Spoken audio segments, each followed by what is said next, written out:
بسم الله الرحمن الرحيم. طبعا الانجاز لاول مره نحققه كقطريين. هذه الانجاز للشعب القطري كافه.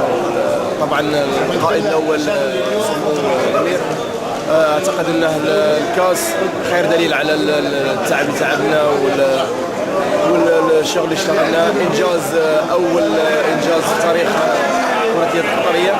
اتمنى ان شاء الله ان الانجازات يعني تتتالى واحده ورا الاخرى.